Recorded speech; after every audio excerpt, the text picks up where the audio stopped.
ॐ तव कथामृतं तप्तजीवनं कविभिरीडितं कल्मषापहं श्रवणमङ्गलं श्रीमदाततं भुवि गृह्णन्ति ये भूरिदा जनाः। आइए कथामृत का यह प्रसंग आगे बढ़ाते हैं। ये जो अध्याय 5 और उसके अंतर्गत में ये विशेष रूप से 3 छोटे छोटे भाग हैं, जहाँ हम देखते हैं कि द्वितीय भाग का शीर्षक है सर्वधर्म समन्वय। श्री रामकृष्ण मास्टर से बातचीत कर रहे हैं। वहाँ दक्षिणेश्वर के देवालय का छोटा सा वर्णन भी आ जाता है और श्री रामकृष्ण भावाविष्ट होकर जगदम्बा के साथ जो उनका वार्तालाप हो रहा था उसको लेकर उसी को मास्टर ने वहाँ लिपिबद्ध करके रखा है, लिख कर रखा है। और वहाँ हम देखते हैं कि श्री रामकृष्ण कह रहे हैं कि माँ, सभी कहते हैं कि मेरी घड़ी ठीक चल रही है। ईसाई, हिंदू, मुसलमान सभी कहते हैं मेरा धर्म ठीक है, परंतु माँ किसी की भी घड़ी ठीक नहीं चल रही है। ये सब बातें यहाँ श्री रामकृष्ण देव उठाते हैं, जिसको हम लोगों ने कल थोड़ा पढ़कर देख लिया था। और वहाँ हम देखते हैं कि श्री रामकृष्ण देव एक बात ज़रूर कह देते हैं, माँ को, जगदम्बा को एक तरह से एड्रेस करते हुए जगदम्बा के उद्देश्य से। लेकिन श्री रामकृष्ण देव का मूल उद्देश्य हम संसार में रहने वालों का आध्यात्मिक मार्गदर्शन करना। तो यहाँ जगदम्बा को वह कुछ बातें बोल रही हैं और कह रहे हैं, ऐसा हमको दिखाई दे रहा है, लेकिन वास्तव में उसके आधार से चिंतन हम लोगों को करना है। श्री रामकृष्ण देव जगदम्बा को उद्देश्य से जगदम्बा से कह रहे हैं कि तुम्हें ठीक ठीक कौन समझ सकेगा, परंतु व्याकुल होकर पुकारने पर, तुम्हारी कृपा होने पर सभी पथों से तुम्हारे पास पहुंचा जा सकता है। तो यहाँ इस द्वितीय भाग को सर्वधर्म समन्वय ऐसा शीर्षक मास्टर अर्थात महेंद्र नाथ ने दिया है। अब देखना यह है कि यह क्यों दिया है, शीर्षक क्यों दिया है, या ये जो बात श्री रामकृष्ण यहाँ उठाते हैं वह कितनी समीचीन बात है, उसका आज के हमारे जीवन से और इस वर्तमान जगत से क्या कोई संबंध है। देखिए, ये जो यहाँ समन्वय की बात आई है, ठाकुर कहते हैं माँ सभी कहते हैं मेरी घड़ी ठीक चल रही है, और उसी के साथ साथ ठाकुर ने जगत में जो प्रधान धर्म है उनका नाम भी गिनवा दिया है। और उसके साथ ठाकुर यह कहना नहीं भूलते कि सभी सोच रहे हैं मेरा धर्म ठीक है, परंतु माँ किसी की भी घड़ी ठीक नहीं चल रही है। अर्थात धर्म यानी घड़ी, तो किसी की भी घड़ी ठीक नहीं चल रही है, ऐसा श्री रामकृष्ण क्यों कह रहे हैं? क्योंकि धर्म तो गलत नहीं होता, धर्म के अंतर्गत जो आध्यात्मिक शिक्षा प्रणाली होती है, जो उपदेश होते हैं, वे भी गलत नहीं होते। मनुष्य जब धर्म को अपने स्वार्थ हेतु तोड़ मरोड़ कर उसका इस्तेमाल करता है तो उससे जगत की हानि होती है। कोई भी धर्म वास्तव में, यथार्थ में झूठ बोलो, इमोरल, चरित्रहीन जीवन यापन करो, भोग विलासिता में अपने आप को डुबा दो, ऐसा नहीं कहता। प्रत्येक धर्म में सहिष्णुता, सहनशीलता, तितिक्षा, सतर्कता, सत्यनिष्ठा, सेवापरायण भावना, सभी के साथ मिलजुल कर रहना,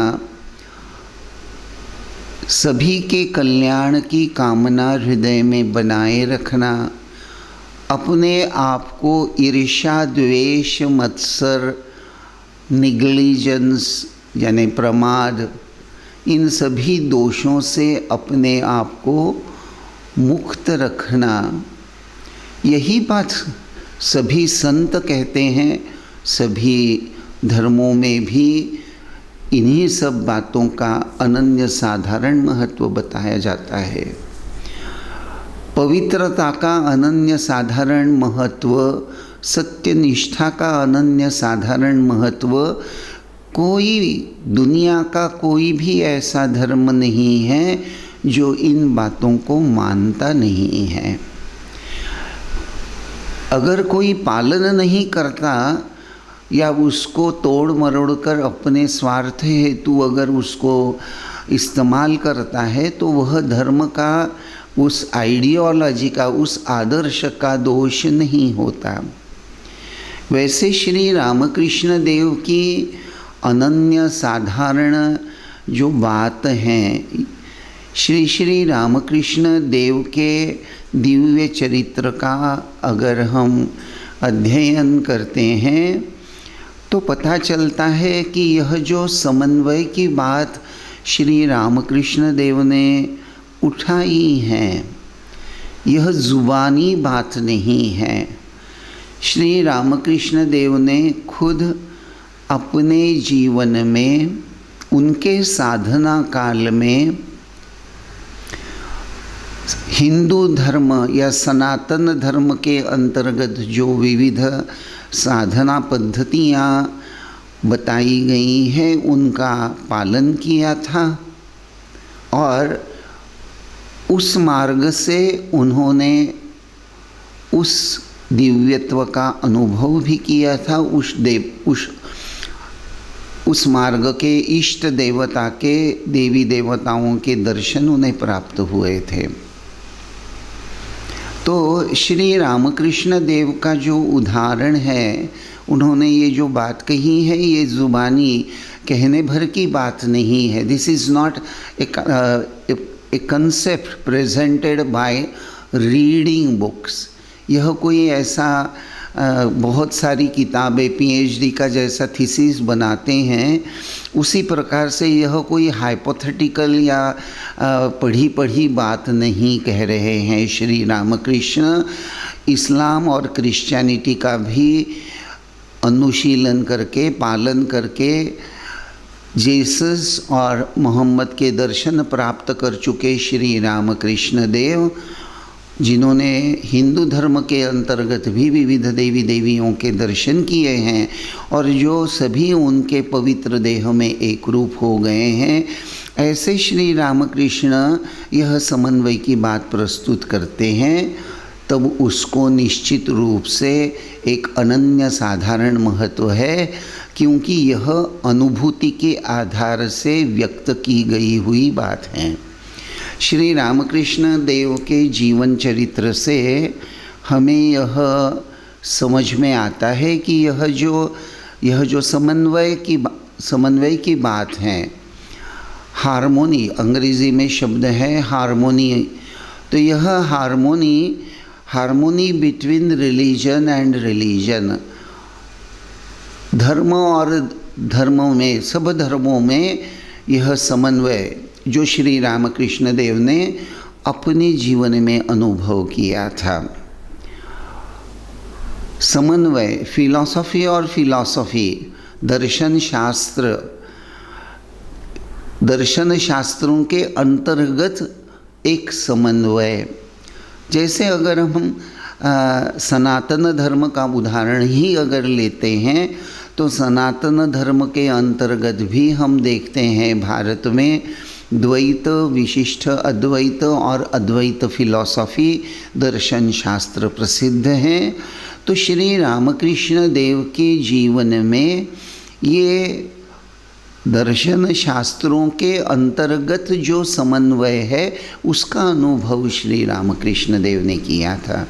सो in Shri Ramakrishna we find harmony between religion and religion, harmony between philosophy and philosophy. अब और क्या है, तो जैसा मैंने अभी कहा कि हमारे सनातन धर्म के अंतर्गत विविध प्रकार के उपासना मार्ग हैं।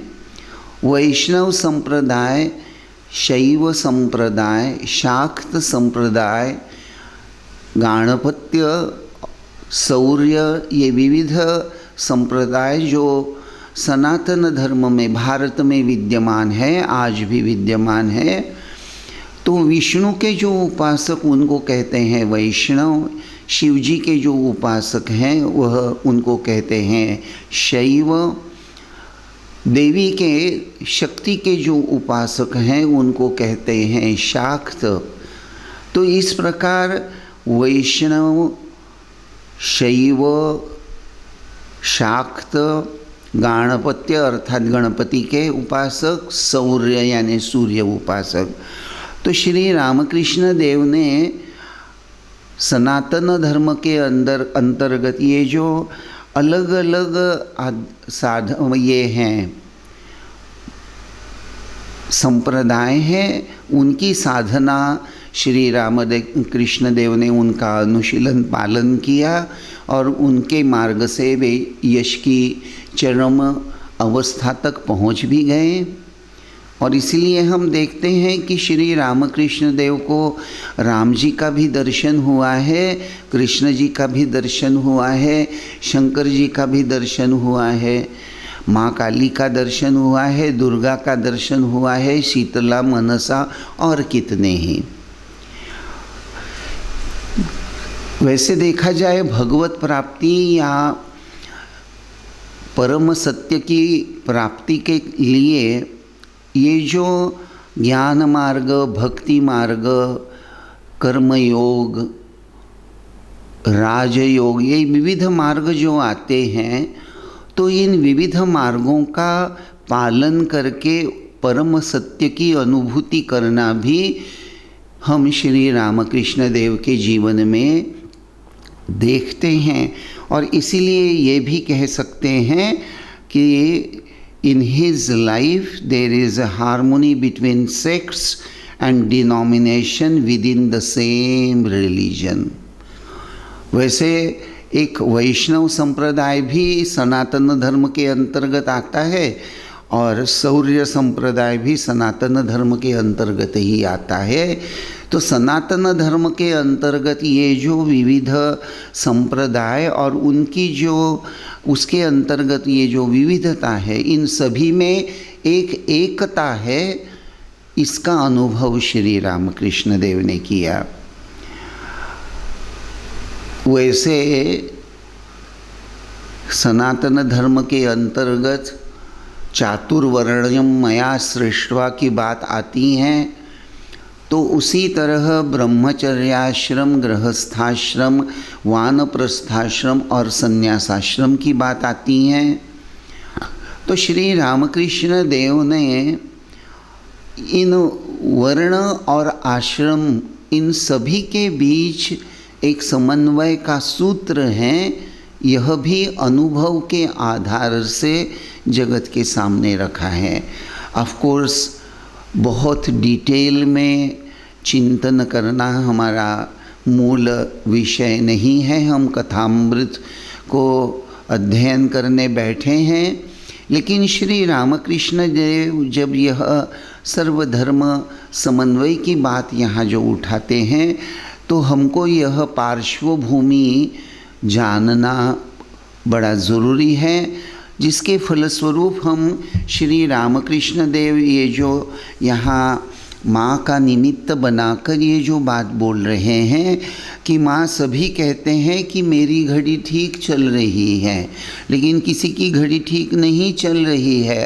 अर्थात ठीक क्यों नहीं चल रही है? क्योंकि अपने ही मार्ग, मेरा ही मार्ग श्रेष्ठ है। मैं जो आध्यात्मिक उन्नति के लिए जो मार्ग समझता हूँ वही श्रेष्ठ है, या वही एकमेव बात है। ऐसी कुछ फैनेटिक बात हम लोग सोचते हैं, और जैसे ही हम इस संकुचित बात को लेकर बैठ जाते हैं, हमारा जो भाव है, एक्चुअली धर्म जो है वह मनुष्य को संकुचितता से ऊपर उठा लेता है। जो मनुष्य सही सही आध्यात्मिक उन्नति करता है वह आकाश के समान व्यापक और उसका हृदय सागर के समान गहरा हो जाता है। वहाँ संकुचितता, नैरो माइंडेडनेस के लिए कोई स्थान ही नहीं होता।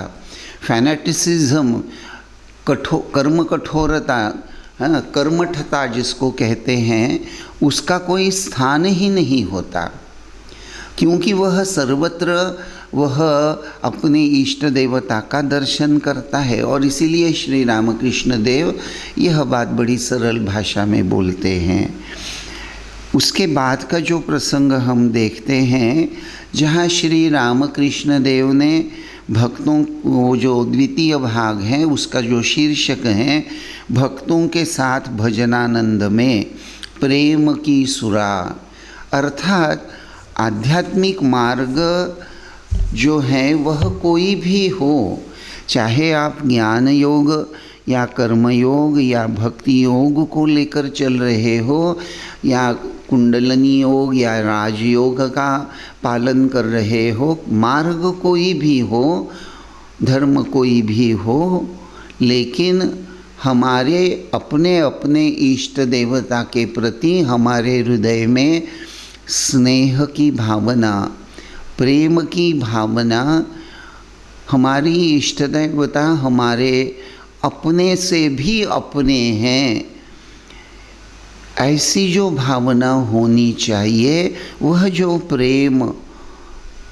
और यह प्रेम कैसे होना चाहिए? संपूर्ण रूप से निस्वार्थ, काम गंधहीन, ऐसा होना चाहिए। तो ऐसा जो प्रेम है, यह अगर हम अपने जीवन में ला सकते हैं तो निश्चित ही हमारा मनुष्य जन्म सफल हो जाएगा। यही बात श्री रामकृष्ण देव यहाँ समझाते हैं, और यह समझाते हुए मास्टर को उद्देश्य करके, और अर्थात हम लोगों के मार्गदर्शन के लिए वहाँ वे एक श्री श्री जगदम्बा का भजन भी गाकर सुनाते हैं, और भी दूसरा एक भजन गाकर सुनाते हैं।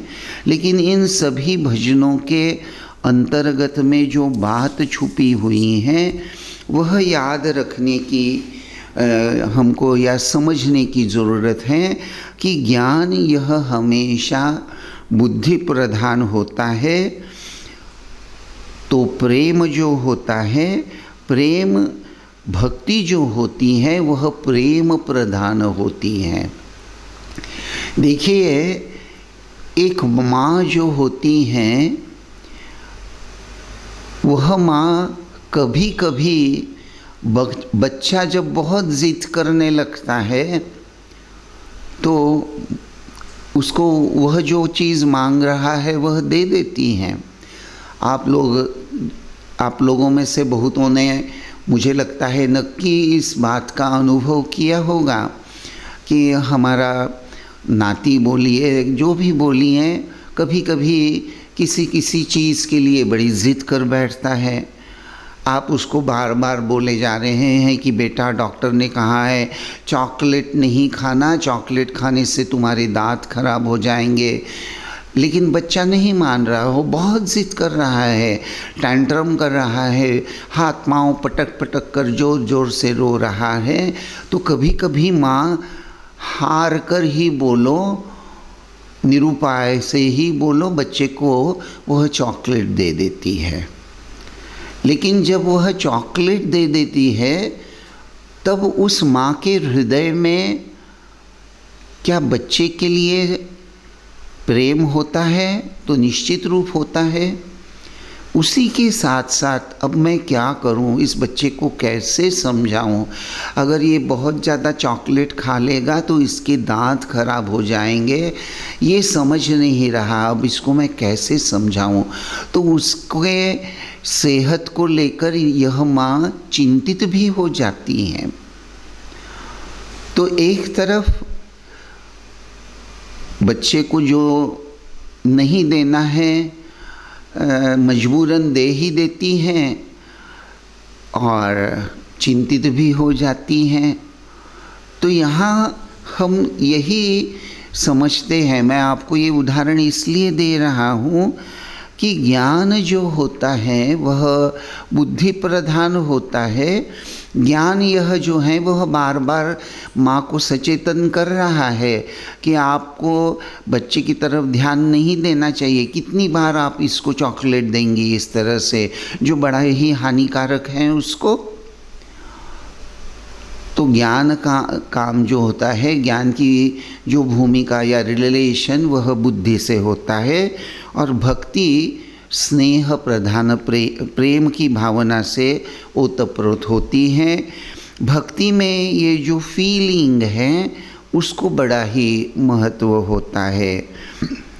ज्ञान जो होता है अज्ञान को क्षीण कर देता है, और भक्ति जो है वह असमाधान को क्षीण कर अपने इष्ट के प्रति भक्ति या प्रेम वृद्धि कर देती हैं।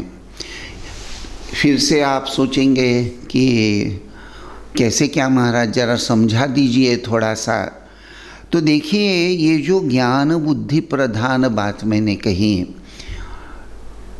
ठाकुर यहाँ जो वचनामृत में कहते हैं कि देखो भाई, ईश्वर से प्यार करना ही जीवन का उद्देश्य है। जिस प्रकार से वृंदावन में गोप गोपीगण राखालगण श्री कृष्ण से प्यार करते थे, जब श्री कृष्ण मथुरा चले गए, राखालगण उनके विरह में रो रो कर घूमते थे। इतना कहकर वे ऊपर की ओर ताकते हुए गाना गाने लगे। ऐसा हम देखते हैं वर्णन। तो यहाँ यही बात श्री रामकृष्ण देव ये जो समझाना चाह रहे हैं कि ईश्वर से प्यार करना ही जीवन का उद्देश्य है। यह बात हम लोग समझते हैं, लेकिन समझने के बावजूद भी उस दृष्टि से हम अपने आप को कितना परिचालित करते हैं। To what extent this feeling of God realization is intense in our heart. यह हर एक को अपना अपना आत्म परीक्षण करके ही खोजना है।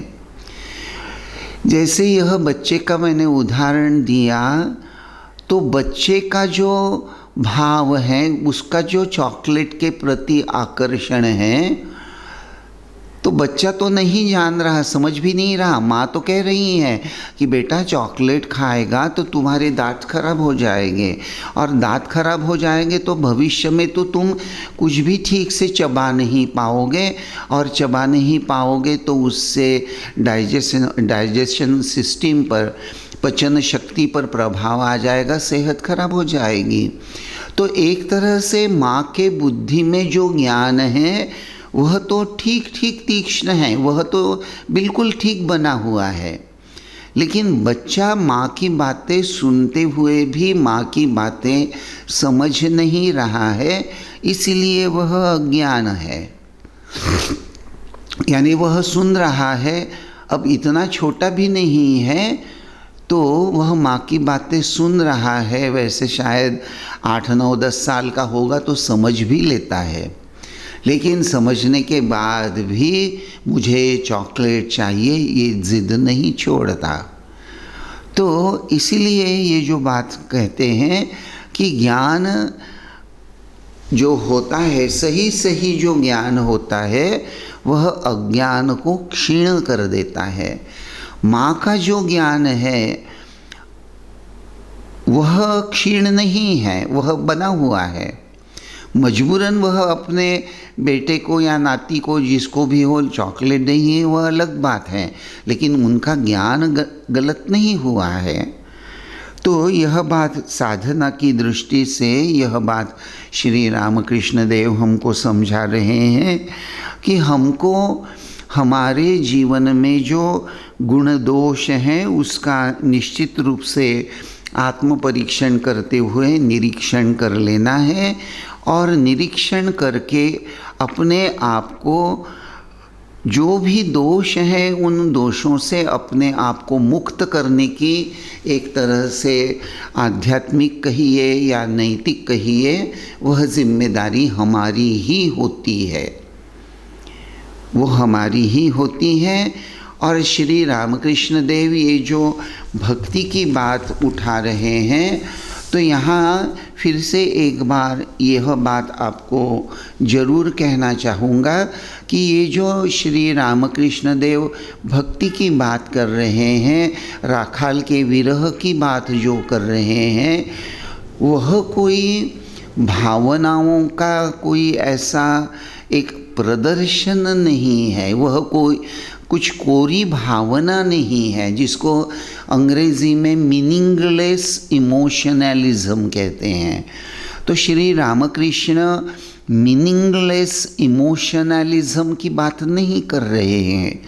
रामकृष्ण श्री श्री ठाकुर जिस भक्ति की बात कर रहे हैं, वह भक्ति उनके मन में जो भाव हैं कि वह भक्ति कैसी है, तो भक्ति का अर्थ है प्रेम की या आदर की एक ऐसी भावना जिस भावना में एक विशेष प्रकार का ज्ञान भी सम्मिलित रहता है, और साधक के अंतःकरण को एक दिव्य बोध से यह भक्ति जो है संपूर्ण रूप से भरपूर कर देती है। यह जो आदर की, प्रेम की और ज्ञान की भावना, इसका जो एक रसायन है, यह जो मिश्रण है, यह जो एक कॉम्बिनेशन है, इससे भक्त की ईश्वर के प्रति आसक्ति बढ़ जाती है, संसार के प्रति जो आसक्ति होती है वह घट जाती है। देखिए श्री रामकृष्ण देव जब गोप गोपीगण और राखालगण के विरह की भावना का जो भाव व्यक्त कर रहे हैं, उसके पीछे का जो मर्म बात है, उसके पीछे का जो मर्म है, the real essence behind that concept is this, उसके पीछे ठाकुर हमको यह समझाना चाह रहे हैं कि यह जो ईश्वर हैं, ईश्वर हमारे अपने हैं, और ईश्वर के प्रति यह जो प्रेम की, आदर की और ज्ञान की भावना, इसका जो रसायन है, जो साधक के अंतःकरण पर इस कदर छाया हुआ है, उसका प्रभाव साधक पर, उसके जीवन पर, उसके मन पर, उसके वाणी पर, उसकी सोच पर, जिसको अंग्रेज़ी में हम प्योरिटी ऑफ पर्पस कहते हैं, तो जीवन के उद्देश्य पर, सभी पर इस दिव्य बोध का प्रभाव इस प्रकार छाया हुआ है कि यह जो भक्त हैं, यह जो साधक हैं, वह ईश्वर के प्रति आसक्त हो जाता है और उसे संसार के प्रति एक प्रकार से अनासक्ति हो जाती है। उसके हृदय से संसार के प्रति जो आसक्ति होती है, उसकी जो पकड़ होती है, वह ढीली हो जाती है। संसार प्रायोरिटी देने की उसके जीवन में जब बात आती है तो उसका अंतर्मन हमेशा से ही ऐसी बातों को प्राधान्यता देने लगता है, प्रायोरिटी देने लगता है, जिससे उसका मन ईश्वर के प्रति अनुरागवान बना रहे। और यही बात, इसलिए यहाँ ये जो थोड़ी सी ज्ञान की बात मैंने आपके सामने रखने का जो प्रयास किया, तो यह बात ज्ञान और भक्ति के आधार से ही साधक के जीवन में आती है। भक्ति का अर्थ मीनिंगलेस इमोशनलिज्म नहीं हो सकता।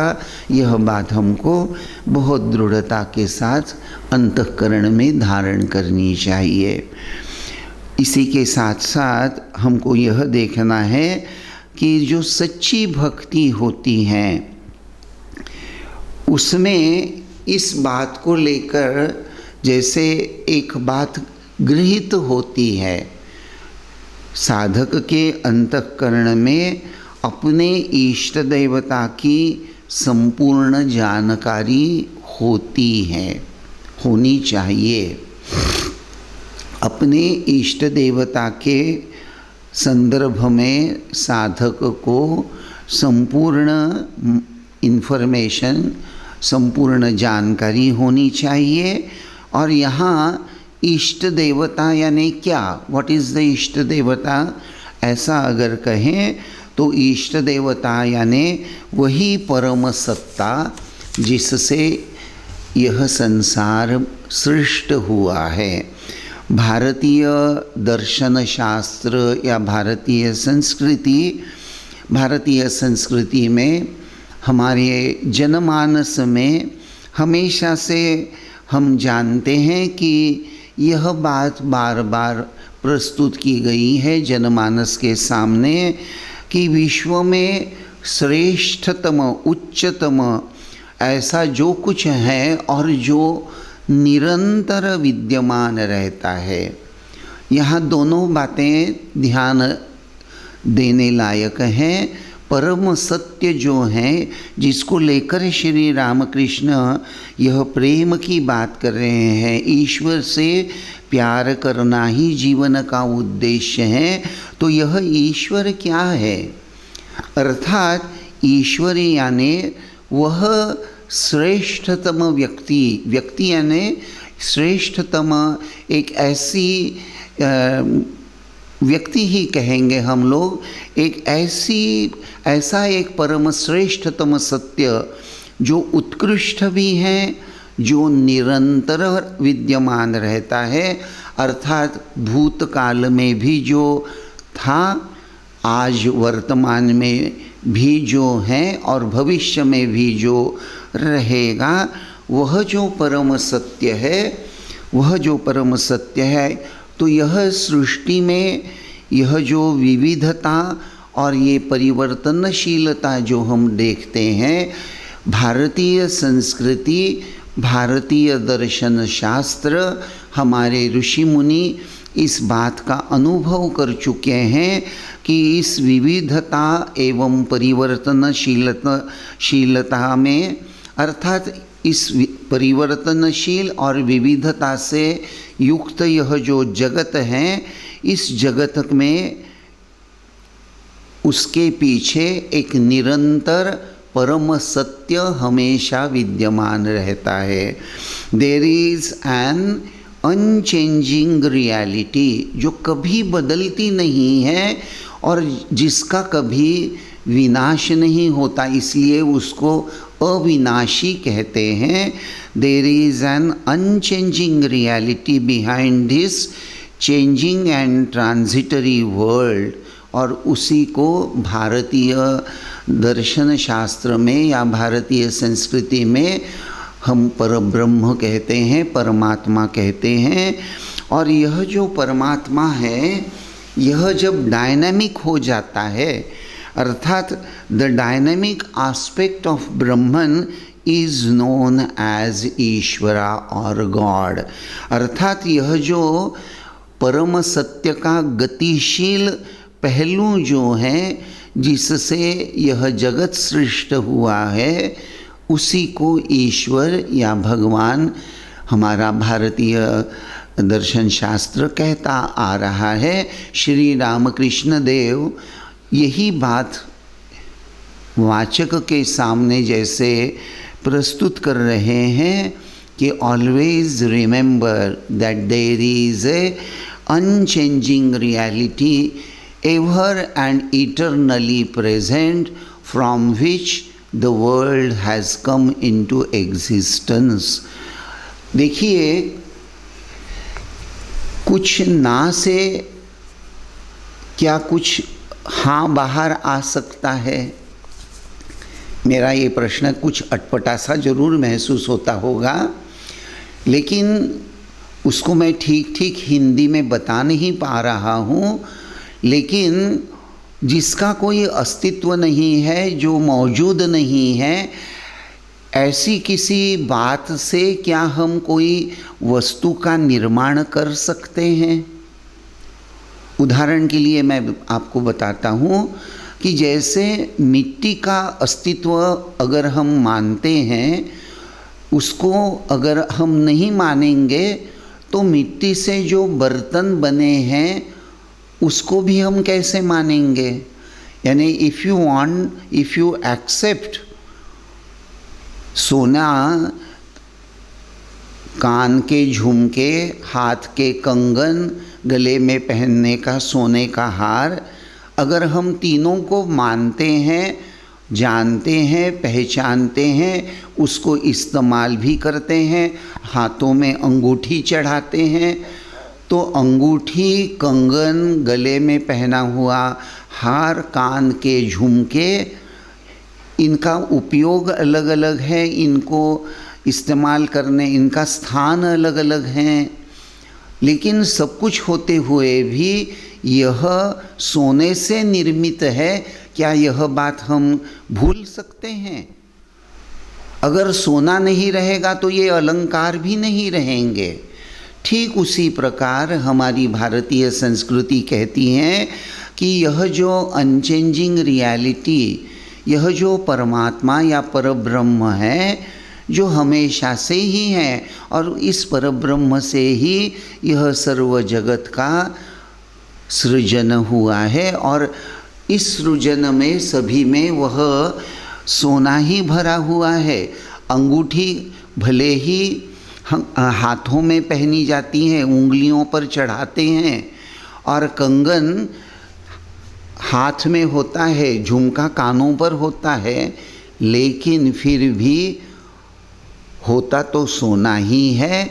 वैसे चाहे आप राजेंद्र महाराज कह लीजिए, चाहे पराग महाराज कह लीजिए, चाहे देवेंद्र महाराज कह लीजिए, चाहे जगदीश महाराज कह लीजिए, चाहे जितेंद्र भाई कह लीजिए, चाहे सुनील भाई कह लीजिए, चाहे अतुल भाई कह लीजिए, नाम कुछ भी कह लीजिए भाई, लेकिन सभी में बसे हुए हैं चैतन्य रूप से वह परम ब्रह्म ही। और यही बात श्री रामकृष्ण देव हमको सचेतन कर देते हैं कि इस विविधता के पीछे वह परम एक सत्ता है, उसी को ही प्यार करना है। तो आज बस यहीं रुकते हैं। ओम शांति शांति शांति। हरि ओम तत्सत। श्री राम कृष्णार्पणमस्तु।